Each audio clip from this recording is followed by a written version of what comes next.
അപ്പം ഇത്തവണ സ്വർണം കെട്ടവൻ ആരപ്പാ, ആർക്കറിയാം അയ്യപ്പ എന്നെങ്കിലും ജനം ചോദിക്കണം. അതിൽ അല്ലെങ്കിൽ കായംകുളം കൊച്ചുണ്ണിയാണോ ഇത്തിക്കര പക്കിയാണോ എന്നെങ്കിലും ജനം സംശയിക്കണം. ഇപ്പോൾ പിക്ചർ മാറുന്നത് പോറ്റി, തന്ത്രി, പിന്നെ അടൂർ പ്രകാശ്, അല്ലെങ്കിൽ ആൻഡോ ആൻ്റണി, പിന്നെ സോണിയാഗാന്ധി എന്ന് പറഞ്ഞ് ഈ ലാഡർ ഒന്ന് മാറ്റി പോവുകയാണ്. LDF രക്ഷിക്കണം, UDF രക്ഷിക്കണം, അല്ലെങ്കിൽ പോറ്റിയുടെ നില പരുങ്ങല്ലാവുമല്ലോ. അപ്പോൾ അങ്ങനെയും പോറ്റി ചിന്തിക്കുന്നുണ്ടാവും. ഇനിയിപ്പോൾ ഇത് ഹൈക്കോടതിക്കും SITക്കും ഒന്നും തീരുമാനിക്കുന്നതിനേക്കാൾ കൂടുതൽ ഏപ്രിൽ മാസത്തിൽ കേരളത്തിലെ ജനങ്ങൾ വിധി എഴുതട്ടെ എന്നുള്ളതിലേക്കാണ് വന്നിരിക്കുന്നത്. ഈ ശബരിമല പ്രശ്നത്തിനേക്കാൾ വലിയ പ്രശ്നം ഭരണവിരുദ്ധ വികാരം തന്നെയാണ്. പക്ഷേ ആ ഭരണവിരുദ്ധ വികാരത്തെ ഹൈലൈറ്റ് ചെയ്യാനുള്ള കപ്പാസിറ്റി UDF ഇല്ല എന്നുള്ളതാണ്.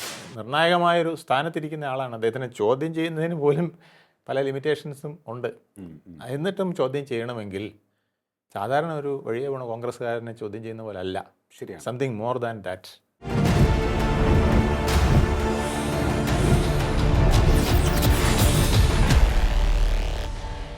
നമസ്കാരം, ടോക്കിംഗ് പോയിന്റിലേക്ക് സ്വാഗതം. ശബരിമല സ്വർണ്ണക്കൊള്ള വിഷയം എത്രത്തോളം പ്രധാനപ്പെട്ടതാണെന്ന് നമുക്കറിയാം. കഴിഞ്ഞ തദ്ദേശ തെരഞ്ഞെടുപ്പിൽ UDFന് ശക്തമായ മേൽക്കൈ നൽകുന്നതിന് അത് കാരണമായിട്ടുണ്ട്. ഇപ്പോഴിതാ UDF കൺവീനറും ഈ വിഷയത്തിൽ SITയുടെ ചോദ്യമുനയിൽ നിൽക്കുകയാണ്.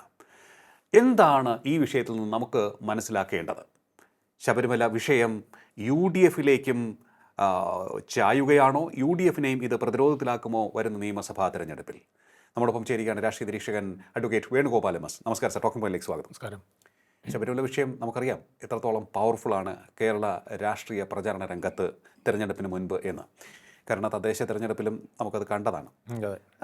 ഈ തെരഞ്ഞെടുപ്പിൽ അതൊരു വലിയ വിഷയമായി തന്നെ നിലനിൽക്കും എന്നുള്ള വ്യക്തമായ സൂചനയല്ലേ ഈ ചോദ്യം ചെയ്യലുമായി ബന്ധപ്പെട്ട് ഇപ്പോൾ പുറത്തു വരുന്ന വാർത്തകൾ പറയുന്നത്? തീർച്ചയായിട്ടും കഴിഞ്ഞ തെരഞ്ഞെടുപ്പിൽ LDFന് ഒരു കാര്യം ഉറപ്പാണ്. ഭരണവിരുദ്ധ വികാരത്തേക്കാൾ കൂടുതൽ അയ്യപ്പനോടുള്ള അവരുടെ അയ്യപ്പ ക്ഷേത്രത്തിലെ സ്വർണം കെട്ടതുമായി ബന്ധപ്പെട്ട പ്രശ്നങ്ങളിൽ അവർക്കുണ്ടായ ചോദ്യം ചെയ്യൽ അല്ലെങ്കിൽ അവർക്കുണ്ടായ പരാജയം വളരെ വലുതായിരുന്നു.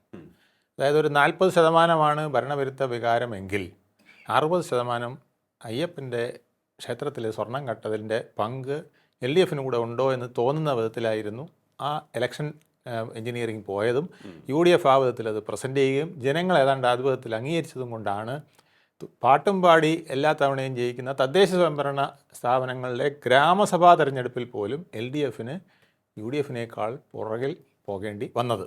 അതവർക്ക് നല്ല ബോധ്യമുണ്ട്. അപ്പോൾ ഇപ്പോൾ കഴിഞ്ഞ തവണത്തെ ആ പാട്ട് വളരെ പ്രസിദ്ധമാണ്. സ്വർണം കെട്ടവൻ ആരപ്പ, സഖാക്കളാണ് അയ്യപ്പ എന്നാണ്. അപ്പോൾ ഈ പാട്ട് ഭയങ്കര ഇമ്പാക്റ്റാണ് ഉണ്ടാക്കിയത്. ഇമ്പാക്റ്റ് എന്ന് പറഞ്ഞാൽ ഓരോ വീട്ടിലും ആ ചോദ്യം കേട്ടുകൊണ്ട് ആ പാട്ടിൻ്റെ ഈണം മുഴക്കം കേട്ടുകൊണ്ടാണ് പലരും പോയി വോട്ട് ചെയ്തത്. അപ്പോൾ അതിൻ്റെ ഇമ്പാക്റ്റ് ആയിരുന്നു കഴിഞ്ഞ ഇലക്ഷനിൽ കണ്ടത് എന്നുള്ളത് LDFന് ഗവേഷണമൊന്നും നടത്താതെ തന്നെ അവർക്ക് അറിയാവുന്ന കാര്യമാണ്. ശരിയാണ്. അപ്പോൾ ഇത്തവണ സ്വർണം കെട്ടവൻ ആരപ്പ, ആർക്കറിയാം അയ്യപ്പ എന്നെങ്കിലും ജനം ചോദിക്കണം. അതിൽ അല്ലെങ്കിൽ കായംകുളം കൊച്ചുണ്ണിയാണോ ഇത്തിക്കര പക്കിയാണോ എന്നെങ്കിലും ജനം സംശയിക്കണം. അതായത് LDF മാത്രമല്ല, അതെ, UDFും ഇതിൽ പങ്കാളികളാണ് എന്ന് ഒരു പ്രതീതി ഉണ്ടാക്കാൻ സാധിക്കുന്ന വിധത്തിലേക്ക് കാര്യങ്ങൾ മാറണമെന്ന് ആഗ്രഹിക്കുന്നു എന്നുള്ളത് സംശയമില്ലാത്ത കാര്യമാണ്. മുഖ്യമന്ത്രിയുടെ ഇന്നലത്തെ പത്തനംതിട്ടയിലെ പ്രസ്താവനയും നമ്മൾ കണ്ടതാണ്. 2004 പോറ്റി, ഉണ്ണികൃഷ്ണൻ പോറ്റി ശബരിമലയിൽ കയറിയത്. അന്നത്തെ പ്രധാന ആൾക്കാരിൽ ഒരാളാണെന്ന് കേന്ദ്രത്തിൽ കോൺഗ്രസിൻ്റെ നിർണായക സ്ഥാനത്തിരിക്കുന്നത് എന്നുള്ളത്. അപ്പോൾ KC വേണുഗോപാലിനെ ഉദ്ദേശിച്ചാണെന്നുള്ളത് മനസ്സിലായി. അദ്ദേഹം അതിന് ചുട്ട മറുപടിയും ഇന്നലെ മുതൽ ആവേശത്തിൽ കൊടുക്കുന്നുമുണ്ട്. അതെ. അപ്പോൾ ഇത്തവണത്തെ ആദ്യത്തെ കഴിഞ്ഞ തദ്ദേശ സ്വയംഭരണ സ്ഥാപനങ്ങളിൽ ഈ കള്ളൻ്റെ ലാഡർ പോയത് അല്ലെങ്കിൽ പാമ്പിൻ്റെ വഴി പോയിരുന്നത് ഉണ്ണികൃഷ്ണൻ പോറ്റി, തന്ത്രി, മുരാരി ബാബു, മെമ്പർ, പിന്നെ വാസു അല്ലെങ്കിൽ പത്മകുമാർ, പിന്നെ കുറച്ചൊക്കെ കടകംപള്ളി എന്ന് പറഞ്ഞ ആ എണിയും പാമ്പും പോയിരുന്നെങ്കിൽ ഇപ്പം തിരിഞ്ഞു വരണം എന്നുള്ളതാണ് ഉദ്ദേശം എന്നെനിക്ക് തോന്നുന്നു. ആ വിധത്തിലേക്കാണ് കാര്യങ്ങൾ നീങ്ങുന്നത്. കടകംപള്ളി ഉടനെ ചോദ്യം ചെയ്യും. അത് ആ രീതിയിലേക്കാണ് വരുന്നത്. അപ്പോൾ അതിനിടയ്ക്കാണ് അടൂർ പ്രകാശിനെ ചോദ്യം ചെയ്യുന്നത്. അപ്പോൾ ഇപ്പോൾ പിക്ചർ മാറുന്നത് പോറ്റി, തന്ത്രി, പിന്നെ അടൂർ പ്രകാശ് അല്ലെങ്കിൽ ആൻഡോ ആൻ്റണി, പിന്നെ സോണിയാഗാന്ധി എന്ന് പറഞ്ഞ് ഈ ലാഡർ ഒന്ന് മാറ്റി പോവുകയാണ്. അപ്പോൾ ഈ പാമ്പും കോണിയും കളി ഇപ്പം വീണ്ടും ഒന്ന് അടുത്ത തെരഞ്ഞെടുപ്പിൽ മാറുന്ന വിധത്തിലേക്ക് പോകുന്നു. SITക്കും ആ രീതിയിലുള്ള ഒരു അന്വേഷണം നടത്തി എന്തൊക്കെയോ ഇപ്പോൾ SITയുടെ റിപ്പോർട്ട് കൊടുക്കാനിരിക്കുകയാണ്. ആ റിപ്പോർട്ട് കൊടുക്കാനിരിക്കുന്നതിന് മുമ്പ് പെട്ടെന്നുണ്ടായ ഈ ഒരു അന്വേഷണം, ചോദ്യം ചെയ്യൽ, അപ്പുറത്ത് അടൂർ പ്രകാശിനെ ഇരുത്തുന്നു, ഇപ്പുറത്ത് പോറ്റി ഇരുത്തുന്നു, ചോദ്യം ചെയ്യുന്നു എന്നാണ് അറിഞ്ഞത്. രണ്ടുപേരെയും ഒന്നിച്ചിരുത്തി ചോദ്യം ചെയ്തോ എന്നുള്ളത് അറിയില്ല എന്നേ ഉള്ളൂ. അപ്പോൾ ചോദ്യം ചെയ്യൽ തകർന്നു നടക്കുന്നു. ADGP അടക്കമുള്ളവർ ചോദ്യം ചെയ്യുന്നു എന്നുള്ളതാണ്. അപ്പോൾ അതൊരു പ്രധാനപ്പെട്ട കാര്യമാണ്. തീർച്ചയായിട്ടും അത് കാരണം ഈ സോണിയാഗാന്ധിയുമായി നിൽക്കുന്ന ചിത്രം, പോറ്റിയുടെ ചിത്രം, അതും ചർച്ചയായിട്ടുണ്ട്. അപ്പോൾ അതുമായി ബന്ധപ്പെട്ട് അടൂർ പ്രകാശിന്റെ പേരും ഉയർന്നു വന്നിരുന്നു. ഇപ്പോൾ വീണ്ടും അടൂർ പ്രകാശിന്റെ ബന്ധം ചോദിക്കുന്നു. എന്ത് പ്രസന്റാണ് കിട്ടിയത്, എന്ത് ഉപഹാരമാണ് കിട്ടിയത് എന്നുള്ളത് ചോദിക്കുന്നുണ്ട്. അപ്പോൾ ഇതിനൊപ്പം പക്ഷേ പോറ്റി പറഞ്ഞത്, ഞാൻ പറഞ്ഞത് കേരളത്തിലെ ബന്ധം ഉപയോഗിച്ചല്ല സോണിയാഗാന്ധിയെ കണ്ടത്, കർണാടകത്തിലെ കോൺഗ്രസ്സുകാരെ ഉപയോഗിച്ചാണ് താൻ സോണിയാഗാന്ധിയെ കണ്ടതെന്നാണ് പറയുന്നത്. അല്ല, പോറ്റി അപ്പോൾ പോറ്റിക്ക് ചിലപ്പോൾ രണ്ടുപേരും രക്ഷിക്കേണ്ട കാര്യം കാണും. LDFനെ രക്ഷിക്കണം, UDFനെ രക്ഷിക്കണം, അല്ലെങ്കിൽ പോറ്റിയുടെ നില പരിങ്ങല്ലാവുമല്ലോ. അപ്പോൾ അങ്ങനെയും പോറ്റി ചിന്തിക്കുന്നുണ്ടാവും. ആർക്കും കേടില്ലാത്ത വിധത്തിൽ. നേരത്തെ പോറ്റിയുടെ വരവ് തന്നെ അങ്ങനെയായിരുന്നല്ലോ. മോഹൻലാലൊക്കെ ചില സിനിമയിൽ ആ ജയിലിൽ നിന്ന് ഇറങ്ങി വരുന്ന പോലെ തലയൊക്കെ കുനിച്ച് പതുക്കെ ഇങ്ങനെ സൈഡ് ഒക്കെ ഒന്ന് കറക്കി, ആ ചുവന്ന ഉടുപ്പും ചുവന്ന കാറും കൂടെ വന്ന സ്ത്രീകളും ചുവപ്പൊക്കെ ഇട്ട് അങ്ങനെ വന്ന് പതുക്കെ കാറിലേക്ക് കയറി പോകുന്നു. ഈ രാജ്യത്തെ ഹൈക്കോടതി എവിടെ, SIT എവിടെ, ഇതൊക്കെ എനിക്ക് വെറും എന്നുള്ള മട്ടിലാണ് അദ്ദേഹം കൊണ്ടുവന്ന് ആ ഒരു ബോഡി ലാംഗ്വേജിലൂടെ പ്രസൻറ്റ് ചെയ്തത്. ഇത് തന്നെയാണ് കണ്ടുകൊണ്ടിരുന്ന നമുക്കും തോന്നിയത്. എടാ ഭഗവാനെ, ഇതിങ്ങനെ ഹൈക്കോടതി ഇരിക്കുന്നു, ഹൈക്കോടതിയുടെ നേരിട്ട് മേൽനോട്ടത്തിൽ അന്വേഷണം നടക്കുന്നു, ഹൈക്കോടതി നിർദ്ദേശിച്ച SIT എന്ന് പറഞ്ഞാൽ പിന്നെ സ്പെഷ്യൽ ഇൻവെസ്റ്റിഗേഷൻ ടീം എന്ന് പറഞ്ഞാൽ പിന്നെ ഇതിൽ നിന്ന് മാറരുതെന്നാണ്. ഇത് മാത്രം അന്വേഷിച്ച് കണ്ടെത്തി ഹൈക്കോടതിക്ക് കൊടുക്കാനുള്ള ആൾ വിചാരിച്ചിട്ടും ഇതാ ഒന്നാം പ്രതി മോഹൻലാൽ വരുന്ന പോലെ ഇറങ്ങിപ്പോകുന്നല്ലോ എന്ന് നമുക്കും തോന്നിപ്പോയി. എന്നാലും കുറ്റപത്രം കൊടുത്തില്ലല്ലോ സാർ, അതാണ് കുറ്റപത്രം കൊടുക്കാതിരുന്നത് ഏറ്റവും വലിയൊരു പിഴവാണ്. പക്ഷേ എനിക്ക് തോന്നുന്നു ഇപ്പോൾ പറഞ്ഞു കേൾക്കുന്നത്, നിയമവിദഗ്ധർ പറയുന്നത്, ഇപ്പോൾ ലഭ്യമായിട്ടുള്ള വിവരങ്ങളുടെ അടിസ്ഥാനത്തിൽ കുറ്റപത്രം കൊടുക്കുകയാണെങ്കിൽ അത് ദുർബലമായി പോകും. അതുകൊണ്ട് ആ സാഹചര്യം ഒഴിവാക്കാൻ വേണ്ടി കുറച്ചുകൂടി ഡീറ്റെയിൽസ് കിട്ടാനുണ്ട്, അതുകൂടി ചേർത്ത് വളരെ പഴുതടച്ചൊരു കുറ്റപത്രം സമർപ്പിക്കാനാണ് SIT ശ്രമിക്കുന്നതെന്നാണ്. കാരണം ഈ SITയിലെ ഉദ്യോഗസ്ഥരെ, അല്ലെങ്കിൽ ആരാണ് അതിന് നേതൃത്വം നൽകുന്നത്, അദ്ദേഹത്തെ സംശയിക്കേണ്ട സാഹചര്യമില്ല എന്നാണ് എല്ലാവരും പറയുന്നത്. അങ്ങനെ ഒരു ട്രാക്ക് റെക്കോർഡ് അദ്ദേഹത്തിന് ഇല്ല എന്ന്. അല്ല, ട്രാക്ക് റെക്കോർഡിൻ്റെ അല്ല. അപ്പോൾ ഇത് അങ്ങനെയാണെങ്കിൽ ഒരു കുറ്റപത്രം 90 ദിവസമായിട്ട് ഒരു ബേസിക് ആയിട്ടുള്ള കുറ്റപത്രം സമർപ്പിച്ചിട്ട് പിന്നെ അഡീഷണൽ കൊടുക്കാം. ഇപ്പോൾ ടെക്നിക്കൽ ഡീറ്റെയിൽസ് വേണം. ഇപ്പോൾ ദ്വാരപാലക സ്തൂപത്തിൻ്റെ ആൻറ്റിക്വിറ്റി പരിശോധിക്കേണ്ട വിഷയം കിടക്കുന്നു, അത് ക്ലിയർ ആക്കിയിട്ടില്ല, അല്ലെങ്കിൽ അതിൻ്റെ ടെക്നിക്കൽ ഡീറ്റെയിൽസ് കൂടെ ഉൾപ്പെടുത്തണം. അതൊക്കെ പിന്നെ ചെയ്താൽ മതി. ഇത് സുപ്രീം കോടതിയുടെയും ഹൈക്കോടതിയുടെയും നിർണായകമായ വിധികൾ പലതുണ്ട്. ആദ്യത്തെ കുറ്റപത്രത്തിൽ തന്നെ A to Z കൊടുത്തോണം, അതിന് ശേഷം പിന്നെ ഒന്നും കൊടുക്കാൻ പറ്റില്ല, അങ്ങനെയൊന്നുമില്ല. ആദ്യത്തെ കുറ്റപത്രം സമർപ്പിച്ച് കഴിഞ്ഞാൽ തന്നെ അനുബന്ധമായിട്ട് പിന്നെ പലതും ചേർക്കാവുന്നതേ ഉള്ളൂ. അത് ചെയ്യാതെ അത് താമസിപ്പിച്ചത് ഒന്നാം പ്രതിക്ക് ഇറങ്ങിപ്പോകാനാണ് എന്നൊരു പ്രശ്നം അവിടെ നിൽക്കുന്നു. അപ്പോൾ ഒന്നാം പ്രതി പോയി കഴിഞ്ഞാൽ പിന്നെ 2ഉം 3ഉം ഒന്നും പോകുന്നതിന് പിന്നെ വിഷമമില്ലല്ലോ. അവരുടെ ആ 90 ദിവസം എന്ന് പറഞ്ഞ സ്വാഭാവിക കാലാവധി എത്തുമ്പോൾ ജാമ്യം തേടി പോരാനുള്ള സൗകര്യം കൊടുത്തോ എന്നുള്ളൊരു പ്രശ്നം കൂടെ ഇങ്ങനെ നിൽക്കുമ്പോഴാണ് ഇന്ന് കുറെ കൂടെ വലിയ ഒരു പിക്ചറിലേക്ക് പോയിരിക്കും. ഈ അന്വേഷണം തുടങ്ങിയ സമയത്ത് തന്നെ പഴയ ദേവസ്വം മന്ത്രിയിലേക്ക്, കോൺഗ്രസ് നേതാവിലേക്ക് ഈ സംഭവങ്ങൾ പലരും ചോദ്യമുനയായി വന്നിരുന്നു. എന്തുകൊണ്ട് അദ്ദേഹത്തെ അന്വേഷണത്തിന്റെ പരിധിയിൽ കൊണ്ടുവരുന്നില്ല? അപ്പോൾ പറഞ്ഞത് ഇത് ഈ സ്വർണ്ണപ്പാളി മോഷണം പോയതുമായി ബന്ധപ്പെട്ടുള്ള കാര്യത്തിലാണ്, അപ്പോൾ അത് ഡയറക്റ്റ് 19 മുതലുള്ളതാണ് എന്നൊക്കെ പറഞ്ഞു. അപ്പോൾ ഇനിയിപ്പോൾ ഇത് ഒരു കണക്റ്റഡ് ആയിട്ട് ഇനി മറ്റു പലരിലേക്ക് പോകാനുള്ള സാധ്യത, അങ്ങനെയാണെങ്കിൽ ഇത് പൊളിറ്റിക്കലി കണക്റ്റഡ് ആണ് എന്നുണ്ടെങ്കിൽ അങ്ങനെ പോയിരിക്കും അല്ലേ? അല്ല, ഇത് പൊളിറ്റിക്കലി കണക്റ്റഡ് ആയി കഴിഞ്ഞു. മുഖ്യമന്ത്രിയുടെ പരാമർശങ്ങൾ, സോണിയാഗാന്ധിയുടെ പിക്ചർ മുഖ്യമന്ത്രി തന്നെ ഏതാണ്ട് സൂചിപ്പിക്കുന്ന വിധത്തിൽ, വെളിപ്പെടുത്തുന്ന വിധത്തിൽ പറയുന്നത്. അപ്പോൾ അതെല്ലാം കാണിക്കുന്നത് ഇത് രാഷ്ട്രീയമായ ഒരു ഫൈറ്റായിട്ട് മാറിക്കഴിഞ്ഞു. ഇനിയിപ്പോൾ ഇത് ഹൈക്കോടതിക്കും SITക്കും ഒന്നും തീരുമാനിക്കുന്നതിനേക്കാൾ കൂടുതൽ ഏപ്രിൽ മാസത്തിൽ കേരളത്തിലെ ജനങ്ങൾ വിധി എഴുതട്ടെ എന്നുള്ളതിലേക്കാണ് വന്നിരിക്കുന്നത്. അല്ലേ, ഇനിയിപ്പോൾ തദ്ദേശ തെരഞ്ഞെടുപ്പിൽ ഒരു പാട്ടിറങ്ങി, അയ്യനെ കട്ടതാരപ്പ സഖാക്കളാണ് അയ്യപ്പ എന്ന്. അപ്പം അങ്ങനെ ഒരു പാട്ടിനി ഉണ്ടാകരുത് എന്നുള്ള. അതെ, ഉണ്ടാകുന്നെങ്കിൽ അത് എല്ലാവരും ആർക്കറിയാം അയ്യപ്പ എന്നെങ്കിലും ആയിരിക്കണം മിനിമം. അല്ലെങ്കിൽ അവനും ഉണ്ട് ഇവനും ഉണ്ട് അയ്യപ്പ എന്നെങ്കിലും. അതിനിപ്പോൾ നമുക്ക് ജനങ്ങൾക്ക് ഒരു പാട്ടിറക്കാം. ഇനി ആ പാട്ടും പാടിക്കൊണ്ടായിരിക്കും ജനങ്ങൾ വോട്ട് ചെയ്യാൻ പോകുന്നത്. അതെ, തീർച്ചയായിട്ടും. ഇനി വോട്ട് ചോദിച്ചു വരുന്നവരുടെ മുന്നിലും നമുക്ക് തലയുയർത്തി ഇത് കാണിക്കുന്ന ഒരു പ്രധാന കാര്യം, ജനങ്ങൾ വോട്ട് ചെയ്യുമ്പോൾ വളരെ സൂക്ഷിക്കണം എന്നുള്ളതാണ്. കാരണം ഈ ഉണ്ണികൃഷ്ണൻ പോറ്റിമാർ എവിടെയും ഇങ്ങനെ ഒളിച്ചിരിപ്പുണ്ട്, എല്ലായിടത്തും ഉണ്ട്. സെക്രട്ടേറിയറ്റിനകത്തുണ്ട് ഉണ്ണികൃഷ്ണൻ പോറ്റി, മനസ്സിലായില്ലേ? അത് ഇവിടെ തന്ത്രിയെ കവച്ചു വയ്ക്കുന്ന ഉണ്ണികൃഷ്ണൻ പോറ്റിയാണെങ്കിൽ അവിടെ ചീഫ് സെക്രട്ടറിയെ കവച്ചു വയ്ക്കുന്ന ഒരു ഉണ്ണികൃഷ്ണൻ പോറ്റി ഉണ്ട്. DGP ഓഫീസിലുണ്ട്. ആ DGPയെ കവച്ചു വയ്ക്കുന്ന ഒരു ഉണ്ണികൃഷ്ണൻ പോറ്റി അവിടെ ഉണ്ട്. പോലീസ് സ്റ്റേഷനിലുണ്ട്. SHOയെ കവച്ച് വെക്കുന്ന ഒരു ഉണ്ണികൃഷ്ണൻ പോറ്റി അവിടെ നിൽപ്പുണ്ട്. അവനാണ് അവിടുത്തെ കാര്യങ്ങളെല്ലാം നടത്തുന്നത്. മനസ്സിലായില്ലേ?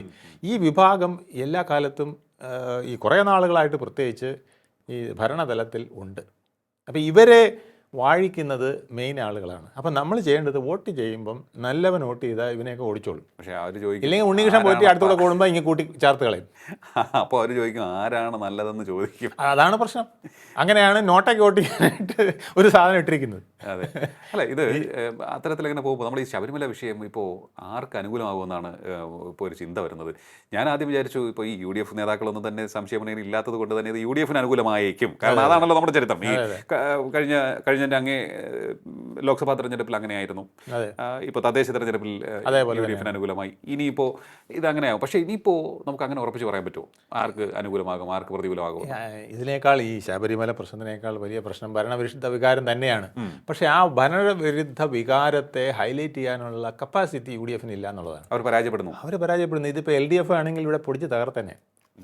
2016 മുതൽ 2025 ഈ 26 ഈ ദിവസം വരെ നടന്നിട്ടുള്ള കാര്യങ്ങളെല്ലാം എണ്ണി കലണ്ടറാക്കി ഓരോ ജംഗ്ഷനിലും ഒട്ടിച്ച് ഓരോ സ്ഥലത്തും പ്രസംഗം നടത്തി ഓരോ വീട്ടിലും ഇതിൻ്റെ നോട്ടീസ് എത്തിച്ച് ആ ഓരോ വർഷവും നടന്ന ഏറ്റവും പ്രധാനപ്പെട്ട സാധനങ്ങൾ ഹൈലൈറ്റ് ചെയ്തുകൊണ്ട് ബ്രോഷർ ഇറക്കി പിന്നെ ലഘുലേഖ വിതരണം ചെയ്ത് ഒക്കെ നല്ല ഗംഭീരമാക്കാൻ LDF അറിയാം. പക്ഷേ UDF അറിയില്ല. കാരണം ഈ 16 മുതൽ 26 വരെയുള്ള 10 വർഷത്തെ കാര്യങ്ങൾ ജനമങ്ങ് മറന്നുപോകും. ഇതിലെന്തൊക്കെ അത്ഭുതങ്ങൾ നടന്നു, എന്തൊക്കെ വെട്ടിപ്പുകൾ നടന്നു, എങ്ങനെയൊക്കെ ഈ ഖജനാവ് കൊള്ളയടിച്ചു, എങ്ങനെയൊക്കെ ആൾക്കാർ ദൂർത്തടിച്ചു, ഇതൊന്നും ജനങ്ങളുടെ പിക്ചറിൽ അധികം പെട്ടെന്ന് വരില്ല. കാരണം ഇത് ഒരു പുകമറ വേറെ ഇട്ട് കഴിഞ്ഞാൽ, ഇപ്പം അയ്യപ്പൻ എന്നൊരു പുകമറ ഇട്ടതോടുകൂടി അതിലാണ് കിടന്നടിക്കുന്നത്. അപ്പോൾ UDF വിചാരിച്ചിരുന്നത് ഇതാണ് എളുപ്പം, ഇത് വെച്ചിട്ട് സ്കോർ ചെയ്യാമെന്നാണ്. പക്ഷേ അതിന് ഒരു മറുമരുന്ന്, ആ സ്കോറിങ്ങിന് അങ്ങനെ ശ്രമിക്കേണ്ട എന്നുള്ളതിൻ്റെ ഒരു മറുമരുന്ന് ഇന്നലെ മുഖ്യമന്ത്രിയുടെ സംസാരത്തിൽ തന്നെ വന്നു. ഇന്നിപ്പോൾ SITയുടെ പ്രവർത്തനത്തിലും അത് വന്നു കഴിഞ്ഞു. അപ്പോൾ നോക്കുമ്പോൾ ഈ വൈകാരികമായി ജനങ്ങളെ സ്വാധീനിക്കുന്ന വിഷയങ്ങൾ എന്നും അത് ഒരു ട്രംപ് കാർഡാക്കിയിട്ടുണ്ട് രാഷ്ട്രീയ പാർട്ടികൾ. തീർച്ചയായിട്ടും. അപ്പോൾ ഇത് ശബരിമല മാത്രമായിരിക്കില്ല. എനിക്ക് തോന്നുന്നു ഒരു LDFിൻ്റെ ലക്ഷ്യം സൈലൻ്റായി അവർ മറ്റു പലതും ജനങ്ങളിലേക്ക് എത്തിക്കാൻ ശ്രമിക്കുന്നു എന്നൊരു തോന്നൽ എനിക്കുണ്ട്. ആ ഒരു വശം ഇപ്പോഴും എടുത്തു മാറ്റാൻ സാധിക്കുമെന്ന് എനിക്ക് തോന്നുന്നില്ല. ഈ SNDP NSS ഐക്യം ആ ഒരു നീക്കം പാളുന്നു എങ്കിലും അതുമായി ബന്ധപ്പെട്ടുള്ള കാര്യങ്ങൾ ഇപ്പോഴും സമൂഹത്തിൽ നിലനിർത്താൻ ശ്രമിക്കുന്നുണ്ട് LDF. ഈ തീവ്ര നിലപാടുള്ള സംഘടനകളെ കരുവാക്കി LDF മുന്നേറാനൊരു ശ്രമം നടത്തുമെന്ന് എനിക്ക് തോന്നുന്നു. ഹിന്ദു വോട്ടുകൾ കൂടുതലായി ആകർഷിക്കാൻ ഉള്ള ശ്രമം നടത്താൻ LDFനെ സംബന്ധിച്ചിടത്തോളം അവരുടെ ബേസ് എന്ന് പറയുന്നത് പണ്ടേ ഹിന്ദു വോട്ടാണ്. അതെ. ഇപ്പോൾ അത് കുറച്ചുകൂടെ പോയി നിൽക്കുന്ന സാഹചര്യത്തിൽ ഹിന്ദു വോട്ടുകൾ പിടിച്ചില്ലെങ്കിൽ അവർക്ക് വിജയിക്കാൻ കഴിയില്ല. രണ്ടാമത്തെ കാര്യം, മുസ്ലിം വോട്ടുകൾ അല്പം പോലും ഇല്ലാതെ UDFിലേക്ക് പോയിരിക്കുന്നു. ഏതാണ്ട് അതുപോലെ മെജോറിറ്റി ക്രിസ്ത്യൻ വോട്ടുകളും പോയിരിക്കുന്നു. അതാണ് നമ്മുടെ കഴിഞ്ഞ തദ്ദേശ സ്ഥാപന തെരഞ്ഞെടുപ്പിൽ UDFിനുണ്ടായ മുന്നേറ്റത്തിൻ്റെ ആഴങ്ങളിലേക്ക് പഠിക്കുമ്പോൾ മനസ്സിലാകുന്നത്. ആ ജില്ലകൾ നോക്കിയാൽ നമുക്കറിയാമല്ലോ. പത്തനംതിട്ട, വയനാട്, എറണാകുളം, കോട്ടയം, ഇടുക്കി എന്നിങ്ങനെ പിന്നെ വരുന്നത് കാണിക്കുന്നത് വ്യക്തമാണ്. ന്യൂനപക്ഷ കൺസോളിഡേഷൻ ഉണ്ടായിരിക്കുന്നു UDFിലേക്ക്. അതിനിയും തുടരും. ഇത് തുടരുമ്പോൾ LDF ഭൂരിപക്ഷം എന്ന് പറഞ്ഞില്ല 50% വരുന്ന ഹിന്ദുക്കളിലേക്കും കൂടെ ഒരു ശ്രമം നടത്തിയില്ലെങ്കിൽ, ഇത്രയും നാൾ നമ്മുടെ കാൽക്കൽ നിന്നിരുന്ന ആ മണ്ണ് ഒലിച്ചു പോകാതെ സംരക്ഷിച്ചില്ലെങ്കിൽ LDF മണ്ണ് കപ്പും. അപ്പം അത് കപ്പാതിരിക്കണമെങ്കിൽ ഇതാണ് മാർഗം. അതിനാണ് അവർക്ക് വലിയ പ്രതിസന്ധിയൊന്നും ഇപ്പോൾ ഇല്ലയെന്ന് വേണമെങ്കിൽ പറയാം. കാരണം 59 അവിടെ ഉണ്ട്. അതെ 59 കഴിഞ്ഞ തദ്ദേശ സ്വയംഭരണ സ്ഥാപന തെരഞ്ഞെടുപ്പിൻ്റെ വോട്ടുകളുടെ എണ്ണം കൂട്ടിയാൽ 59 നിയോജക മണ്ഡലങ്ങളിൽ LDF ഉണ്ട്. അതിന് ആ ബേസിനെ അവർക്ക് പെട്ടെന്നൊന്നും പൊളിക്കാനും പറ്റില്ല. അപ്പം അതിൽ ഒരു 10 80 പിന്നെ ഒരെണ്ണം BJP ആണ്, അങ്ങനെ 60, അപ്പുറത്ത് 80. അപ്പോൾ ഈ ഇവിടുന്ന് ഒരു 10 അപ്പുറത്തോട്ട് ഇട്ടാൽ ഈ 59 നിൽക്കുന്നത് 10 അപ്പുറത്തോട്ട് കൂടി കഴിഞ്ഞാൽ പിന്നെ 60 കൂട്ടിക്കോ, 60 അപ്പുറത്തോട്ട് പോയാൽ 70 ആയില്ലേ. അപ്പോൾ എന്ത് പറ്റും? 80 എന്നുള്ളത് 70 ആയി. അപ്പോൾ ഈ ഫൈറ്റ് ഭയങ്കരമായ ഫൈറ്റൊന്നുമല്ല. അപ്പോൾ ഇത് ഈ നാരോ മാർജിനിലേക്ക് പോകുന്ന ഒരു ഫൈറ്റിലേക്കാണ് ഇത് പോകുന്നത്. അപ്പോൾ ഈ നാരോ മാർജിൻ ലീഡ് ന്യൂട്രലൈസ് ചെയ്യുന്ന സാഹചര്യത്തിലേക്ക് എത്തിയിരിക്കുകയാണ് ഇപ്പോൾ എന്ന് വേണമെങ്കിൽ സൂചിപ്പിക്കാം. നമ്മളൊരു 2 മാസം മുമ്പ് നോക്കുകയാണെന്നുണ്ടെങ്കിൽ ഒരു പ്രശ്നം എന്നറിയാമോ? ഇങ്ങനെ 70-70 ഇത്തവണ വന്ന് നിൽക്കാൻ പോണേ. 40 നിയോജക മണ്ഡലങ്ങളിൽ പിന്നെ BJP ഒരു ശക്തിയായ മുന്നേറ്റത്തിന് ശ്രമിക്കുന്നുണ്ട്. അപ്പോൾ BJP ഒരു ക്രൂഷ്യൽ ഫോഴ്സ് ആയിരിക്കും ക്രൂഷ്യൽ ഫോഴ്സ് ആയിരിക്കും. അവരുടെ സൈലൻസ് എങ്കിലും ഒരു അടുത്ത മന്ത്രിസഭ രൂപീകരിക്കുന്നതിന് നിർണായകമാകുന്ന ലക്ഷണമുണ്ട്. അങ്ങയുടെ അഭിപ്രായം എന്താണ്? ഈ BJP UDF വരുന്നതിൽ ഇഷ്ടമുള്ളവരല്ല, UDF അധികാരത്തിൽ വരുന്നത് അല്ല. അപ്പോൾ അതിൽ ഇഷ്ടമില്ലാത്തതിൻ്റെ കാരണം ലീഗിന് അപ്രമാദിത്വം, ലീഗിൻ്റെ പിന്നിൽ ചില അവരുദ്ദേശിക്കാത്ത ചില ശക്തികളുടെ അപ്രമാദിത്വം. അപ്പോൾ അത് BJPയെ സംബന്ധിച്ചിടത്തോളം, ഹിന്ദുത്വ പല സംഘടനകളെ സംബന്ധിച്ചിടത്തോളവും അവർ ഭയത്തോടെയാണ് കാണുന്നത്. ഓക്കെ. കാരണം BJP പണ്ടേ ലക്ഷ്യം വെച്ചിട്ടുള്ള 2 സംസ്ഥാനങ്ങളിൽ, ഒന്ന് കാശ്മീരാണ്, ഒന്ന് കേരളമാണ്. തീവ്രവാദത്തിൻ്റെ ഹോട്ട്സ്പോട്ടായിട്ട് കാണുന്ന 2 സ്ഥലങ്ങളുണ്ട്. ഒന്ന് കേരളം, ഒന്ന് കാശ്മീർ. കേരളത്തിൽ ഇതിൻ്റെ പിന്നെ എന്താ ഇത് പിന്നെ ഗുഹയ്ക്കകത്തിരുന്നാണ് ഈ പ്രവർത്തനം. ഭൂഗർഭ അറയിലിരുന്നാണ് കേരളത്തിൻ്റെ പ്രവർത്തനം. അവിടെ അങ്ങനെയല്ല, പുറമെയാണ്. ടപ്പോ എന്ന് ഇടയ്ക്കിടയ്ക്ക് പൊട്ടിക്കൊണ്ടിരിക്കും. ഇവിടെ അങ്ങനെയല്ല. ഇവിടെ ഇങ്ങനെ പുകച്ച് റെഡിയാക്കി അത് പലയിടത്തേക്കായിട്ട് എത്തിക്കുന്ന ഒരു ജോലിയാണ് കേരളത്തിൽ നടക്കുന്നതെന്നുള്ളതാണ് NIA അടക്കമുള്ളവരുടെ പഠനങ്ങളിൽ നിന്ന് അവർ മനസ്സിലാക്കിയിട്ടുള്ളത്. കേരളത്തിലെല്ലാം അണ്ടർഗ്രൗണ്ടിലാണ്, പുറമേ ഒന്നുമില്ല. പുറമേ ഐക്യം, പുറമേ പിന്നെ വർഗീയതയ്ക്കെതിരെ, പുറമേ ബഹുസ്വരതയ്ക്ക് വേണ്ടി, പുറമേ ഹിന്ദു മുസ്ലിം ക്രിസ്ത്യൻ ഐക്യം, നമ്മളെല്ലാം സഹോദരരാണ്, നമ്മുടെ രക്തം ഇങ്ങനെ ചീറ്റി കാണിക്കുകയാണ്, ചുവപ്പാണ് അല്ലെങ്കിൽ പച്ചയാണെന്നൊക്കെ നമ്മളെ ഇങ്ങനെ പഠിപ്പിക്കുകയാണ്. പക്ഷേ ഇതിൻ്റെ ഉള്ളിൽ ഒരു വിഷവിത്ത് എപ്പോഴും വേവിച്ചുകൊണ്ടിരിക്കുന്നുണ്ടെന്നുള്ളത് ഈ BJPക്ക് അറിയാം, ഹിന്ദുത്വ സംഘടനകൾക്കറിയാം. അതുകൊണ്ട് അവരുടെ ലക്ഷ്യം അങ്ങനെ പോവുള്ളൂ. ഇപ്പോൾ CPMനും കുറച്ച് കാര്യങ്ങൾ മനസ്സിലാക്കിയിരിക്കുന്നു. നമ്മൾ പണ്ടത്തെ കൂട്ട് ഈ അഖില ലോക പ്രശ്നങ്ങളും അതുപോലെ തന്നെ മാനവ പ്രശ്നങ്ങളും മാത്രം സംസാരിച്ചാൽ കേരളത്തിൽ നിൽക്കാൻ ഒക്കില്ല. കേരളം ബംഗാളായി പോവും. അപ്പോൾ ആ ബംഗാളാവാതെ നിൽക്കണമെങ്കിൽ കുറച്ച് നമ്മളും നിലവെള്ളം ചവിട്ടാൻ പഠിക്കണം. അപ്പോൾ അത് തുടങ്ങിയിരിക്കുന്നു. അതാണ് വെള്ളാപ്പള്ളി നടേശനിലൂടെ അവർ തുടക്കമിട്ടിരിക്കുന്നത്. സുകുമാരൻ നായരുടെ കൂടെ പിടിച്ചുകൊണ്ട് ശ്രമം നടത്തിക്കൊണ്ടിരിക്കുന്നത്. അത് അവർക്ക് കുറേ ഗുണം ചെയ്യും. ഒപ്പം പിന്നെ BJPക്കും വളഞ്ഞ വഴിയിൽ, ഏത് വിധത്തിലും ഹിന്ദു ഐക്യമുണ്ടായാൽ ഇന്നല്ലെങ്കിൽ നാളെ ഒരു മരം നട്ടാൽ ആ മരത്തിൻ്റെ ഗുണം നമ്മുടെ മുറ്റത്ത് നിൽക്കുന്നതുകൊണ്ട് ഇന്നല്ലെങ്കിൽ നാളെ അത് നമുക്ക് തന്നെ കിട്ടുമെന്ന് BJPക്കാർക്കും അറിയാം. ഓക്കെ. അതുകൊണ്ട് അവരും ഇതിനെ പ്രോത്സാഹിപ്പിക്കാനേ വഴിയുള്ളൂ എന്നാണ് എനിക്ക് തോന്നുന്നത്. ഒപ്പം തങ്ങളുടെ ഷെയർ നിലനിർത്താനും അവർ ശ്രമിക്കും. താഴെത്തട്ടിൽ നായർ ഈഴവ ഐക്യം മാത്രമല്ല, നായർ മുതൽ നമ്പൂതിരി വരെയും അവർ ഐക്യം ഉണ്ടാക്കിയിട്ടുണ്ട്. നായാടി വരെയുള്ള ഐക്യവും അവിടെ നിലനിൽപ്പുണ്ട്.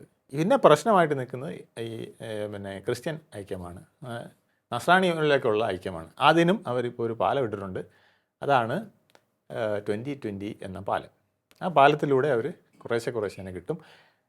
നല്ല ഒരു ക്രിസ്ത്യൻ ലീഡറെ അവർക്ക് കിട്ടിയിരിക്കുകയാണ്.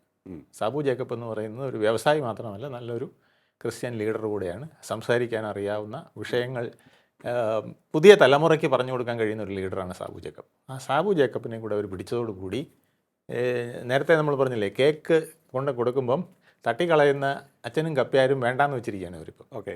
അപ്പോൾ ഇനി അത് വേണ്ട.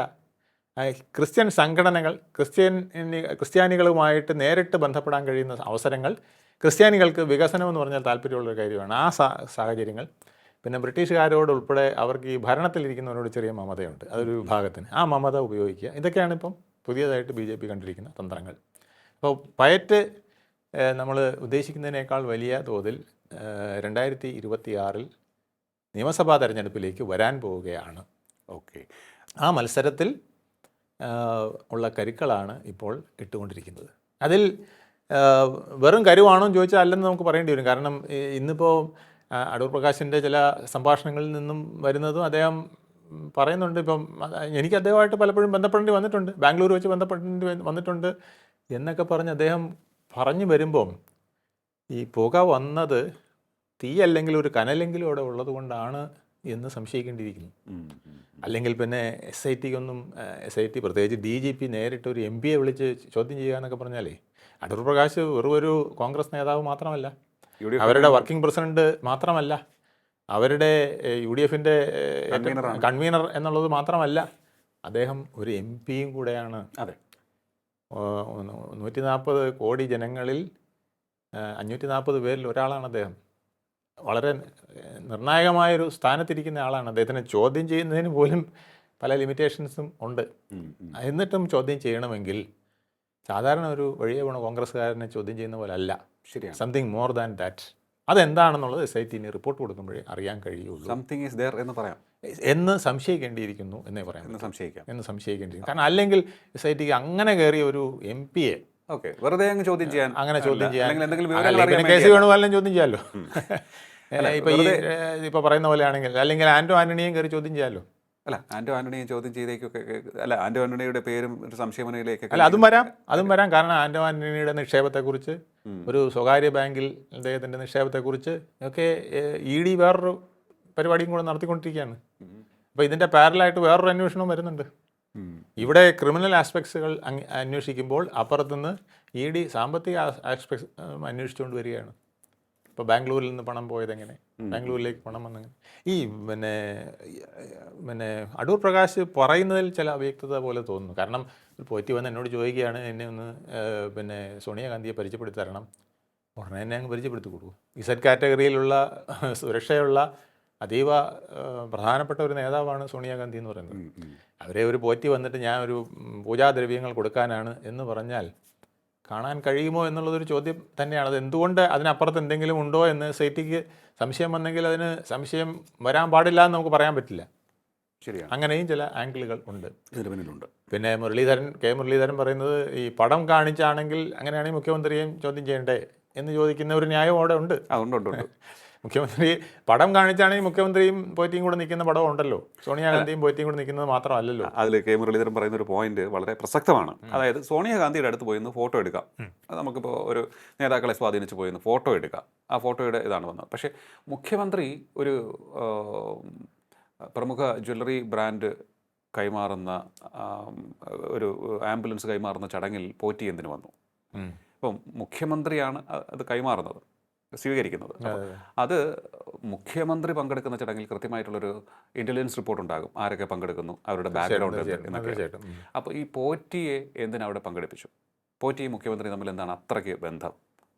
അപ്പോൾ ഈ രണ്ടുപേരെയും കണക്ട് ചെയ്തത് മുഖ്യമന്ത്രിയാണോ അല്ലെങ്കിൽ പോറ്റിയാണോ? അപ്പോൾ പോറ്റി എല്ലാവരെയും കണക്ട് ചെയ്യുന്ന ആളാണോ? ഇങ്ങനെയൊക്കെ സംശയം പോകുന്നുണ്ട്. തീർച്ചയായിട്ടും പോറ്റി പിന്നെ സാധാരണഗതിയിൽ ഈ മുഖ്യമന്ത്രിയുടെ സെക്യൂരിറ്റി ആയാലും വേറെ ആരുടെ സെക്യൂരിറ്റി ആയാലും അവരൊരു തള്ളു കൊടുക്കും. അതെ, മുഖ്യമന്ത്രിയുടെ അടുത്ത് നിൽക്കുന്ന ആരെങ്കിലും വന്നു കഴിഞ്ഞാൽ, ഞാൻ പിന്നെ VS അച്യുതാനന്ദൻ എൻ്റെ അഡീഷണൽ മന്ത്രിസഭയിൽ അഡീഷണൽ പ്രൈവറ്റ് സെക്രട്ടറി ആയിട്ട് കയറിയ ഇടയ്ക്ക് എന്നെ പലർക്കും അറിയില്ല. അപ്പം ഞാൻ മുഖ്യമന്ത്രി പോകുന്ന ഒരു മീറ്റിങ്ങിലേക്ക് എൻ്റെ മന്ത്രിയുടെ ഒപ്പം ഇങ്ങനെ പോയിക്കൊണ്ടിരിക്കുകയാണ്. ആ സമയത്ത് ഒരുത്തൻ എന്നെ തള്ളാൻ നോക്കി. അപ്പം ഞാൻ പറഞ്ഞ അഡീഷണൽ പ്രൈവറ്റ് സെക്രട്ടറി ആണെന്ന് പറഞ്ഞപ്പോഴാണ് ആ തള്ള് മാറ്റിയത്. അവർ സംശയം വന്നാൽ തള്ളികളയും. അത് ഉഗ്രം തള്ളായിരിക്കും, അറിയില്ല നമ്മൾ എന്താ ചെയ്യുന്നതെന്നുള്ള. പോണ പോക്കിന് ഇങ്ങനെ ഒരു തള്ളു തള്ളിയിട്ടങ്ങ് പോകും. അത് പ്രധാനമന്ത്രിയുടെ സെക്യൂരിറ്റി ആയാലും മുഖ്യമന്ത്രിയുടെ സെക്യൂരിറ്റി ആയാലും അടുത്ത ആരെങ്കിലും വരാൻ പാടില്ലാത്തവൻ വന്നാൽ അവർ തള്ളിയാൽ നമ്മൾ 1.5 മൈൽ പുറകോട്ട് പോവുകയും ചെയ്യും. ഉഗ്രൻ ഫിസിക്കൽ, അതിനവർക്കറിയാം എങ്ങനെയാണ് തള്ളേണ്ടത്, ഏത് ഭാഗത്ത് പിടിച്ച് തള്ളണമെന്ന്. അപ്പം നമ്മൾ തനിയെ ഇങ്ങനെ ഉള്ളുവലിഞ്ഞ് പൊക്കോളും. അതിനുള്ള ട്രിക്ക് അവർക്കറിയാം. അപ്പോൾ അവിടെയൊക്കെ നിർണായക സ്ഥാനങ്ങളിൽ ഇതുപോലുള്ള ആളുകൾ വന്ന് നിൽക്കുന്നെങ്കിൽ തീർച്ചയായിട്ടും പോലീസിന് ചിലപ്പം പല ബന്ധങ്ങൾ ഉള്ളതുപോലെ തോന്നിയിരിക്കാം. അതും മുരളീധരൻ പറയുന്നത് നമുക്ക് തള്ളിക്കളയാൻ പറ്റില്ല. പക്ഷേ ഇപ്പം ഇവിടെ വന്നിരിക്കുന്ന വിഷയത്തിൽ വ്യക്തമായ എന്തോ സംഗതികൾ SIT കിട്ടിയിരിക്കുന്നു എന്ന് സംശയിക്കേണ്ടിയിരിക്കുന്നു. ആ സംശയമില്ലെങ്കിൽ SIT ഒരിക്കലും ഒരു MP യെ വിളിച്ചിങ്ങനെ നിർണായകമായ റിപ്പോർട്ട് കൊടുക്കുന്നതിന് മുമ്പ്, ഹൈക്കോടതി കൊടുക്കുന്നതിന് മുമ്പ് ചോദ്യം ചെയ്യാൻ വഴിയില്ല. പോറ്റിയെ അപ്പുറത്ത് വരുത്തി ഈ ആളിനെ ഇപ്പുറത്ത് വരുത്തിയൊക്കെ ചോദ്യം ചെയ്യുന്നെങ്കിൽ തീർച്ചയായിട്ടും എന്തൊക്കെയോ അവിടെ പുക മാത്രമല്ല. ഇനി ഉടനെ തന്നെ കടകംപള്ളിയെ ചോദ്യം ചെയ്യും എന്നാണ് കേൾക്കുന്നത്. രണ്ടാമത് കടകംപള്ളിയെ ചോദ്യം ചെയ്യുമെന്ന് പറയുന്നുണ്ട്. അതിലും പിന്നെ മുരളീധരൻ പറഞ്ഞു, കടകംപള്ളിയെ ചോദ്യം ചെയ്തപ്പോൾ ആരും അറിഞ്ഞില്ല, തലവഴി മുണ്ടിട്ട് വന്ന് ചോദ്യം ചെയ്യൽ നടത്തിപ്പോയി. പക്ഷേ അടൂർ പ്രകാശ് വന്നപ്പോൾ വരുന്നതിന് മുമ്പേ തന്നെ ലോകം മുഴുവൻ പെരുമ്പറ കൊട്ടി അറിയിച്ചു. SIT ആണോ ആരാണോ എല്ലാവരും അറിഞ്ഞു, പത്രക്കാരറിഞ്ഞു, ഇന്ന് TV മുഴുവൻ ഇതാണ് വരുന്നത്. അതെങ്ങനെ സംഭവിച്ചു? അപ്പോൾ ഇതിലൊക്കെ രണ്ട് രീതി SITക്കുണ്ട് എന്നുള്ളതാണ് കെ മുരളീധരൻ്റെ സംഭാഷണത്തിൽ നിന്ന് വരുന്നത്. അപ്പോൾ ഈ അങ്ങയുടെ അഭിപ്രായത്തിൽ ഈ ശബരിമല വിഷയം ഇപ്പോൾ LDFനെയും UDFനെയും ഒരുപോലെ ബാധിക്കുന്ന ഒരു വിഷയമായി മാറിയിട്ടുണ്ട്? തീർച്ചയായിട്ടും. അവർ രണ്ടുപേരും ഇനി ഇത് SIT കൊടുക്കുന്ന റിപ്പോർട്ട് ഇങ്ങനെയാണെങ്കിൽ ഈ അടൂർ പ്രകാശിനെ പിടിച്ചിരിക്കുന്നത് ചെറിയ പിടിയല്ല. ഇത് ചെക്ക് വച്ചിരിക്കുന്നത് ഈ ചെക്ക് നേരെ ചെന്ന് പതിക്കുന്നത് സോണിയാഗാന്ധിയിലേക്കും കൂടെയാണ്. അപ്പോൾ അവർ വളരെ സൂക്ഷിക്കും. അപ്പോൾ ആ സൂക്ഷ്മത ഉണ്ടായാൽ അവിടെ നിശബ്ദത വരും. ഓക്കെ. അപ്പോൾ അവിടെ ഭയങ്കര സൈലൻസിങ്ങിനുള്ള ഒരു പവറാണ് അവിടെ ഉപയോഗിച്ചിരിക്കുന്നത്. പിണറായി വിജയൻ എന്ന് പറഞ്ഞ മുഖ്യമന്ത്രി ചില്ലറക്കാരനല്ല, രാഷ്ട്രീയക്കാരൻ ചില്ലറക്കാരനല്ല എന്നുള്ളത് ഇപ്പോൾ മനസ്സിലായോ? ഓക്കെ. അത് നിർണായക നിമിഷത്തിൽ ചില അടവുകൾ, അത് അടവ് നയം തന്നെയായിരിക്കും. അത് എവിടെ കൂടെ കയറി എവിടെ കൂടെ പോകണമെന്ന് കയറി കഴിഞ്ഞിട്ടേ അറിയാൻ പറ്റുള്ളൂ. പിണറായിയുടെ അടവുകൾ അങ്ങനെയുള്ളതാണ്. കാരണം ഈ LDF ഏതെങ്കിലും തരത്തിലുള്ള അടവുകൾ പയറ്റിക്കഴിഞ്ഞാൽ തന്നെയും അവർ ഒറ്റക്കെട്ടായി നിൽക്കുന്നത് കൊണ്ട് അതിൻ്റെ റിസൾട്ട് വേഗത്തിൽ അവർക്ക് സ്വന്തമാക്കാൻ സാധിക്കും. തീർച്ചയായിട്ടും. മറുവശത്ത് അങ്ങനെയല്ല, ഇംപ്ലിമെൻറ്റേഷൻ കുറച്ച് സമയമെടുക്കും. ഇംപ്ലിമെൻറ്റേഷൻ താഴെത്തട്ടിലോട്ട് ആളില്ലല്ലോ. ഇതിപ്പോൾ പിന്നെ ഒരൊറ്റ സാധനം AK സെൻറ്ററിൽ നിന്നൊരെണ്ണം കൊടുത്താൽ അവിടെ അവരുടെ ഒരു 40,000 ബ്രാഞ്ചിലും എത്തിക്കഴിഞ്ഞു. പിന്നെ സഖാവിനറിയാം ഇതെങ്ങനെ വീടുകളിൽ എത്തിക്കണമെന്ന്. ഭയങ്കര ഇലക്ട്രിക് പവറാണ് ഈ മെസ്സേജിന്, LDFൻ്റെ മെസ്സേജ് സ്റ്റൈലിന്. അതെ അതെ, ആ ഒരു പ്രത്യേകത അവർക്കുണ്ട്. എനിക്ക് തോന്നുന്നു ഇനിയും മറ്റെന്തൊക്കെയോ വിഷയങ്ങൾ ഉയർന്നു വരാനുണ്ട് കേരളത്തിൽ എന്ന് തോന്നുന്നു. അതായത് ജനങ്ങളെ ഇമോഷണലി ഹുക്ക് ചെയ്യാൻ സാധിക്കുന്ന വിഷയങ്ങൾ ഇനിയും ഉയർന്നു വന്നേക്കും. എനിക്ക് തോന്നുന്നു അത് അതിനു വേണ്ടിയുള്ള ശ്രമത്തിലായിരിക്കണം LDF എന്ന് തോന്നുന്നു. കാരണം ഭരണവിരുദ്ധ വികാരം ഒരു വശത്ത് നിൽക്കുന്നു. വ്യക്തമായ ലീഡ് തദ്ദേശ തെരഞ്ഞെടുപ്പോടുകൂടി UDF നേടിയിരുന്നു. ഇപ്പോൾ ഈ ശബരിമല വിഷയത്തിലൂടെ അതിൻ്റെ ഏറ്റവും ഒടുവിലത്തെ ഡെവലപ്മെൻറ്റ്സിലൂടെ ആ ലീഡ് ഇല്ലായ്മ ചെയ്യാനുള്ള ശ്രമം LDF നടത്തും. ഒപ്പം തന്നെ അവർക്ക് വീണ്ടും ഫൈറ്റ് ചെയ്ത് കയറാൻ തക്ക വിധത്തിലുള്ള വിഷയങ്ങൾ കൊണ്ടുവരാനും മിടുക്കന്മാരാണ് അവർ. അതെ, ഈ UDFനേക്കാൾ മികച്ച രീതിയിൽ തിരഞ്ഞെടുപ്പ് മാനേജ് ചെയ്യാൻ LDF സംവിധാനത്തിന് കഴിയും. അവർക്ക് അതിനുള്ള കെൽപ്പുണ്ട്. അവർക്ക് ആ ചരിത്രം അതാണ് പറയുന്നത്. അതുകൊണ്ടാണ് ഞാൻ അങ്ങനെ പറഞ്ഞത്. ആ ഒരു നിഗമനത്തിലേക്ക് ഞാൻ എത്തുന്നത്. ഞാൻ ഗസ് ചെയ്യുകയാണ്, സംതിങ് മോർ, അതാണ് ജനങ്ങളെ കൂടുതൽ വേഗത്തിൽ തങ്ങളിലേക്ക് അടുപ്പിക്കാൻ വിധത്തിലുള്ള എന്തൊക്കെയോ സംഭവങ്ങൾ വരാനിരിക്കുന്നു കേരള സമൂഹത്തിലേക്ക് എന്ന് എനിക്ക് തോന്നുന്നു. ഇനി അധികവും അടിത്തട്ടിലുള്ള പ്രവർത്തനങ്ങളായിരിക്കും നടക്കുക എന്നാണ് ഞാൻ ഉദ്ദേശിക്കുന്നത്. കാരണം അടിത്തട്ടിൽ പ്രവർത്തനത്തിനാണ് ഇനി പ്രാധാന്യം. ഇനി മുകൾത്തട്ടിലുള്ള പ്രവർത്തനം പ്രധാനമായും ഒക്കെ നടത്തി കഴിഞ്ഞു. ഓക്കെ, എന്തൊക്കെ ആനുകൂല്യങ്ങൾ കൊടുക്കാമോ അതെല്ലാം കൊടുത്തു കഴിഞ്ഞു. ഭരണവിരുദ്ധ വികാരത്തിന് 2 കോട്ടിംഗ് ആയിട്ട് ഒരു ഷുഗർ കോട്ടിംഗ് അവർ നടത്തിയിരിക്കുകയാണ്. മാക്സിമം കൊടുക്കാവുന്ന എല്ലാ സാമ്പത്തിക ആനുകൂല്യങ്ങളും സ്ത്രീകൾക്ക്, യുവാക്കൾക്ക്, സർക്കാർ ഉദ്യോഗസ്ഥന്, പെൻഷൻകാർക്ക് എന്ന് പറഞ്ഞ് കൊടുക്കാവുന്നത് മാക്സിമം കൊടുത്തു കഴിഞ്ഞു. അതൊരു പ്രധാന കാര്യം. രണ്ടാമത്തേത്, വികസനത്തിൻ്റെ കാര്യത്തിൽ പറയാൻ പറ്റുന്ന കാര്യങ്ങളെല്ലാം പറഞ്ഞുകൊണ്ടിരിക്കുകയാണ്. ഓരോ MLA-മാരും തൻ്റെ മണ്ഡലത്തിൽ വികസന ജാഥകൾ ആരംഭിച്ചു കഴിഞ്ഞു. ഓക്കെ, കടകംപള്ളി സുരേന്ദ്രനാവട്ടെ, കാസർഗോഡ് വരെയുള്ള അവരുടെ ഓരോ സഹാക്കളും വികസന ജാഥകൾ നടത്തിയിരിക്കുകയാണ്. പ്രശാന്തിൻ്റെ ഒരു വികസന ജാഥ കണ്ടുകൊണ്ടാണ് ഞാൻ ഇങ്ങോട്ട് വന്നത്. അത് ശരി, VK പ്രശാന്തിൻ്റെ വട്ടിയൂർക്കാവിൽ. അപ്പോൾ അവരൊക്കെ അവരുടെ മണ്ഡലത്തിൽ 5,000 കോടി 4,000 കോടി എന്നൊക്കെ പറഞ്ഞ് കൊടുത്ത വികസന പ്രവർത്തനങ്ങളിങ്ങനെ പറഞ്ഞുകൊണ്ടിരിക്കുകയാണ്. അപ്പോൾ അതും അവർക്ക് ഹൈലൈറ്റ് ചെയ്യാനുള്ള സാധനങ്ങളൊക്കെ അവർ റെഡിയാക്കി വെച്ചിട്ടുണ്ട്. ഇത് ജനങ്ങളിലേക്ക് എത്തിക്കും. പിന്നെ ഓരോ വീട്ടിലും സാമ്പത്തികമായ ഗുണം വരുന്ന സാധനങ്ങൾ ഇട്ടതെല്ലാം എത്തിക്കും. സർക്കാർ ഉദ്യോഗസ്ഥനും പെൻഷൻകാർക്കും എല്ലാം കൊടുക്കാനുള്ളതെല്ലാം ഇപ്പം കൊടുക്കും. അപ്പോൾ 1 കോടി ജനങ്ങളെ ഈ ഭരണവിരുദ്ധ വികാരത്തിൽ നിന്ന് ഒന്ന് സമാധാനിപ്പിച്ച് നിർത്താനുള്ള ഒരു കോട്ടിംഗ് ഇട്ട് കഴിഞ്ഞു. ഇനി പ്രധാനമായി നിൽക്കുന്നത് ഈ കുത്തഴിഞ്ഞ പ്രവർത്തന ശൈലി, പിന്നെ ആ രീതിയിലുള്ള കാര്യങ്ങൾ, പോലീസ്, ജുഡീഷ്യറിയെ സംബന്ധിച്ച കാര്യങ്ങൾ, ഇതിലൊക്കെ ഈ അയ്യപ്പനെ പ്രതീകമാക്കിക്കൊണ്ടാണ് കോൺഗ്രസ് ഒരടി അടിച്ചത്. ആ അടിയെ പൂട്ടാനുള്ള സാധനമാണ് ഇപ്പോൾ ഇട്ടുകൊണ്ടിരിക്കുന്നത്. പിന്നെ അടിത്തട്ടിൽ ഞാൻ നടത്തുമെന്ന് പറഞ്ഞ പ്രവർത്തനം അത് ദേശീയ തലത്തിലാണോ പ്രാദേശിക തലത്തിലാണോ വരുന്നതെന്ന് മാത്രമേ സംശയമുള്ളൂ. ഓക്കെ, അതെന്തായാലും അത്തരത്തിലും ഒരു നീക്കം ഉണ്ടാവാൻ സാധ്യതയുണ്ട്. ഇതെങ്ങനെ UDF പ്രതികരിക്കും, പ്രതിരോധിക്കും എന്നുള്ളത് പ്രധാനപ്പെട്ട കാര്യമായിരിക്കും. തീർച്ചയായും കേരളത്തിലെ രാഷ്ട്രീയ സാഹചര്യം അൺപ്രഡിക്റ്റബിൾ ആണിപ്പോൾ. ആര് ജയിക്കും ആര് തോൽക്കുമെന്ന് നമുക്കിപ്പോൾ പറയാൻ സാധിക്കാത്ത സാഹചര്യത്തിലേക്ക് കാര്യങ്ങൾ എത്തിയിരിക്കുകയാണ്. ശബരിമല വിഷയമാണ് അതിൽ ഏറ്റവും പ്രധാനപ്പെട്ട ഹേതുവായി, ആയുധമായി മാറിയിരിക്കുന്നത് എന്ന് നമുക്ക് നിസ്സംശയം പറയാനും കഴിയും. അതായത് UDF ലീഡ് നഷ്ടപ്പെടുത്തുന്ന തരത്തിലേക്ക് ശബരിമല വിഷയത്തെ മാറ്റിമറിക്കുവാൻ സാധിച്ചിരിക്കുന്നു. അതാണ് നമ്മളിപ്പോൾ കണ്ടുകൊണ്ടിരിക്കുന്നത്. അടൂർ പ്രകാശിനെ ചോദ്യം ചെയ്യുന്നു. എന്തുകൊണ്ട് അടൂർ പ്രകാശ് വെറുതെ ഒരു MP യെ ചോദ്യം ചെയ്യുമോ? അദ്ദേഹത്തിൽ നിന്ന് ലഭിക്കുന്ന വിവരങ്ങളുടെ അടിസ്ഥാനത്തിൽ ഏത് നടപടിയിലേക്കായിരിക്കും സ്പെഷ്യൽ ഇൻവെസ്റ്റിഗേഷൻ ടീം പോവുക എന്നുള്ളതെല്ലാം നമ്മൾ നോക്കിക്കൊണ്ടിരിക്കുകയാണ്. കാരണം ഈ ചോദ്യം ചെയ്യലിനും ഈ കേസ് അന്വേഷണത്തിനും കേരള രാഷ്ട്രീയത്തിൽ വ്യക്തമായ സ്ഥാനമുണ്ട്. ആ സ്ഥാനം ആർക്കനുകൂലമാകുമെന്ന് കാലം മാത്രം തെളിയിക്കുന്നതാണ്. ഇനി ആരുടെയെങ്കിലുമൊക്കെ തന്നെ ബുദ്ധിയുടെ അടിസ്ഥാനത്തിലാണ് ഇതൊക്കെ സംഭവിക്കുന്നത് എന്നുണ്ടെങ്കിൽ അത് പിണറായി വിജയൻ്റെ LDFൻ്റെ ബുദ്ധിക്ക് അനുസൃതമായിരിക്കും. അതോ ഇനി സ്വാഭാവികമായിട്ടുള്ള ചോദ്യം ചെയ്യലാണോ നമുക്കറിയില്ല. എങ്കിലും കാര്യങ്ങൾ എത്തി നിൽക്കുന്നത് UDFന് അത്ര പന്തിയുള്ള തരത്തിലല്ല എന്ന് നമുക്ക് വ്യക്തമായി പറയാൻ സാധിക്കുന്നു. ഇതിനിടയിൽ ഈ 10-40 സീറ്റുകളിൽ BJPയുടെ അത് നിർണായകം തന്നെയായിരിക്കും. ഇനിയിപ്പോൾ കാത്തിരിക്കേണ്ടത് ഈ ഫൈറ്റ് ഫോട്ടോ ഫിനിഷിലേക്ക് പോകുമ്പോൾ കൈ ഉയർത്തി ആഹ്ലാദം പ്രകടിപ്പിക്കുന്നത് ആരായിരിക്കും എന്ന് കാണാനായിരിക്കും നമുക്ക്. അത് പിണറായി വിജയൻ എന്ന കേരള മുഖ്യമന്ത്രിയെ പൂട്ടാൻ തക്ക തന്ത്രം UDFൻ്റെ പക്കലുണ്ടോ എന്നുള്ളതാണ് ആഹ്ലാദിക്കുന്നത് ആര് എന്ന് തീരുമാനിക്കുന്ന ഘടകത്തിലേക്ക് വരുന്നത്. കാത്തിരുന്നേ അതിൽ ഉത്തരം കണ്ടെത്താൻ സാധിക്കുകയുള്ളൂ. വളരെയധികം നന്ദി സാർ, ഇത്രയും സമയം ടോക്കിംഗ് പോയിന്റുമായി.